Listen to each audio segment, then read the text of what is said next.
Hypoglycaemia. Hypoglycaemia का मतलब होता है ब्लड शुगर का लेवल 70 से कम हो जाना। ये क्यों होता है और उसके क्या कारण है?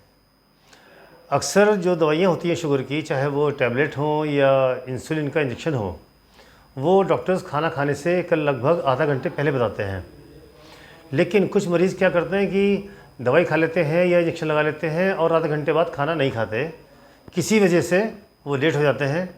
तो आधे घंटे बाद होता क्या है कि दवाइयों की वजह से शुगर का लेवल शरीर के अंदर धीरे धीरे घटना शुरू हो जाता है और पेशेंट को बेहोशी आनी शुरू हो जाती है। तो एक तो वजह ये रही। दूसरी वजह होती है, कई बार मरीज़ जो जाता है घूमने के लिए इस पर मॉर्निंग वॉक पे खाली पेट, और उनको नहीं मालूम कि घूमने से या एक्सरसाइज करने से शुगर कम होती है। तो उस कंडीशन में भी शुगर डाउन हो सकती है और मरीज़ को दिक्कत हो सकती है। अब पता कैसे चले कि शुगर डाउन हो रही है, इसके क्या लक्षण हैं? तो इसके कुछ जो कॉमन लक्षण है उसके बारे में बताऊंगा आपको।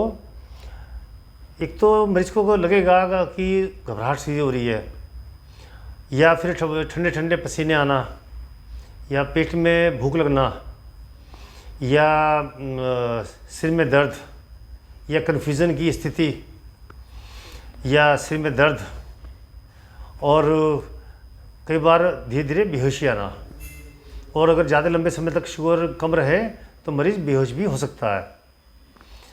तो क्या करें कि ये लक्षण हमारे अंदर ना आए और हमें कभी भी हाइपोग्लाइसीमिया ना हो। उसके लिए कुछ एहतियात रखें। अपने पास फास्ट एक्टिंग ग्लूकोज रखें। फास्ट एक्टिंग ग्लूकोज का मतलब ऐसी चीज़ें जिनके खाने से शुगर का लेवल जल्दी से बढ़ जाता है। ये क्या है? ये है कोल्ड ड्रिंक, कोई भी कोल्ड ड्रिंक हो, Thums Up, Pepsi, soda, Limca, फेंटा।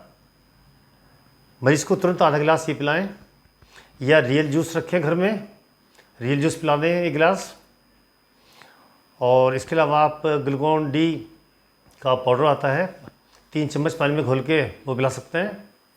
ये देने के बाद 15 मिनट बाद शुगर चेक करें। अगर शुगर अभी भी नहीं बढ़ती है तो यही चीज़ आप मरीज़ को दोबारा दें। 15-20 मिनट बाद फिर चेक करें।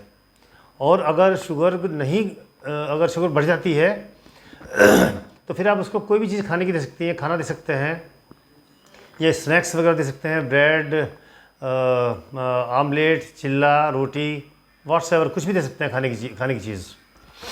अब एक बात का ज़रूर ध्यान रखें कि अगर मरीज़ बेहोश हो जाएगा घर पे तो वहाँ दिक्कत आती है।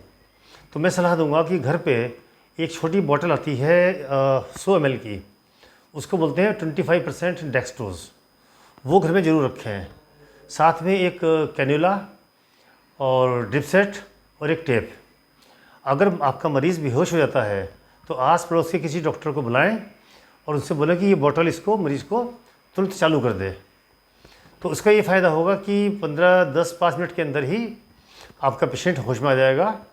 और उसके बाद जो आपका डॉक्टर है जहाँ इसका इलाज चल रहा है वहाँ तक लेके जाएं, आपको इतना टाइम मिल जाएगा कि आप अपने डॉक्टर तक पहुँच जाएं।